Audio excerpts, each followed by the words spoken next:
Si, alors Monsieur Joël Giraud adresse sa question, Monsieur le ministre délégué auprès du ministre de l'écologie, du développement durable et de l'énergie chargé des transports, de la mer et de la pêche sur la desserte ferroviaire des Hautes-Alpes.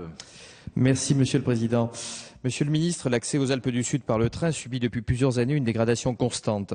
Devant la difficulté d'accès aux points de correspondance TGV, le trafic s'effectuait entre Paris et Briançon jusqu'à il y a 10 ans par des trains de nuit, jusqu'à 20 circulations certains samedis d'hiver, depuis Paris, mais aussi Bruxelles, Metz, Quimper, Rennes, et ce tous les week-ends. L'arrivée du TGV à Valence a paradoxalement isolé encore plus cette région, car ne peuvent assurer les correspondances à Valence TGV que des TER de très faible capacité.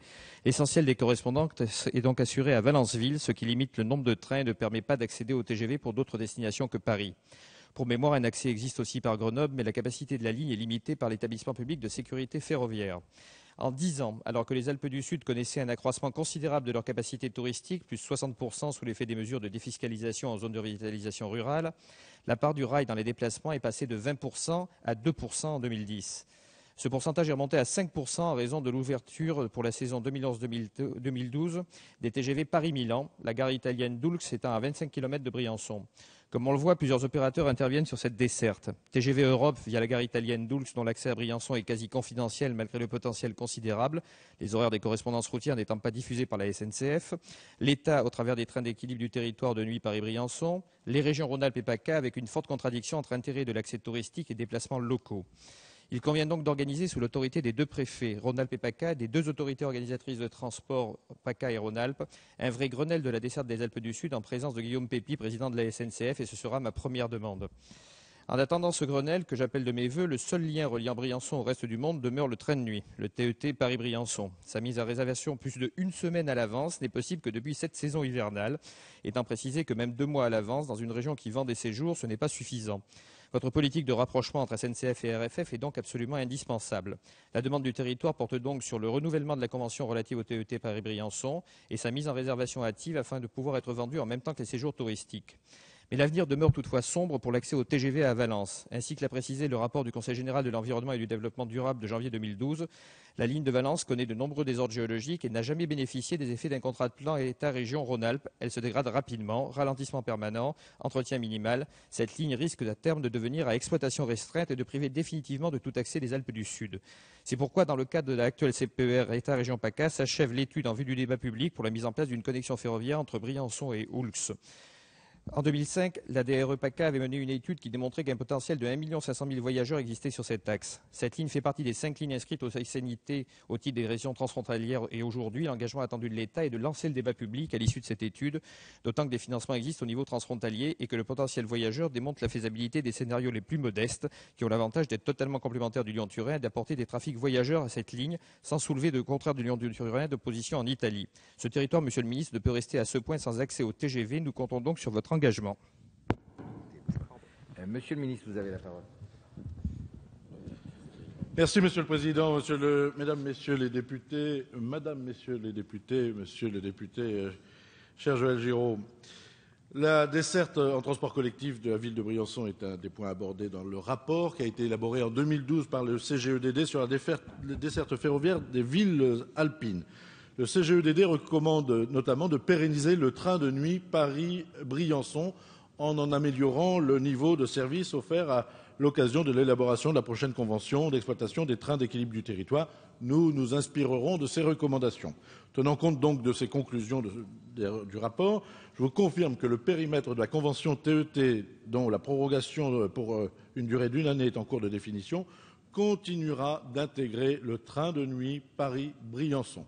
De même, comme vous le proposez et comme le recommande le CGEDD, je partage l'idée que nous pouvons mieux coordonner les offres ferroviaires sur le territoire, qu'elles soient organisées par l'État, la SNCF, la région Provence-PACA, Alpes-Côte d'Azur, la région Rhône-Alpes, en vue de mieux desservir ce territoire.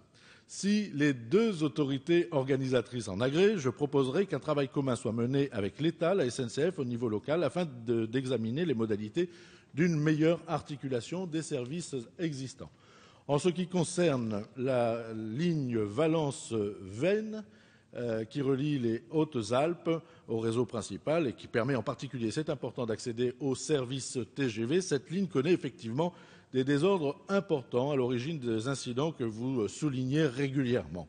L'état de cette ligne, utilisée aujourd'hui par 8 trains par jour et dont plusieurs sections de voies et d'ouvrages d'art sont en très mauvais état, ne permet en effet pas d'y offrir une qualité de service satisfaisante. Pour éviter que celle-ci soit encore dégradée par des limitations de vitesse imposées et pour garantir la sécurité des voyageurs, bien sûr, des travaux de rénovation de la voie ont été programmés à hauteur de 11 millions d'euros. Ils seront financés par RFF et réalisés en 2013-2014. Vous évoquez enfin le projet de nouvelle liaison ferroviaire de Montgenèvre entre Briançon en France et Oulx en Italie.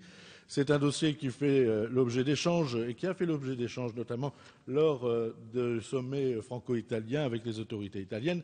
Elles nous ont confirmé lors de la dernière rencontre de la réunion de travail du groupe de travail ferroviaire de la Commission intergouvernementale des Alpes du Sud en janvier 2013. Cela a été précisé. La priorité qu'attache le gouvernement italien à la nouvelle liaison ferroviaire, c'est bien la priorité du Lyon-Turin. Et ce projet de liaison ferroviaire sous le Mont-Genève ne figure aujourd'hui en Italie dans aucun des documents de programmation. Je ne suis pas persuadé que l'environnement politique aujourd'hui n'apporte des précisions ou des éclairages complémentaires. Mais nous pourrons relancer et relayer votre demande. Des études actuellement menées par la région PACA sur cette proposition sur le Mont-Genève permettront certainement d'apporter dans un cadre budgétaire qui s'impose tant à nous qu'aux collectivités locales des éclairages de nature à pouvoir regarder l'efficacité, la rentabilité économique, écologique et socio-économique de cette proposition. Plusieurs scénarios de raccordement pour un coût compris entre 800 millions et 8,7 milliards ont été proposés.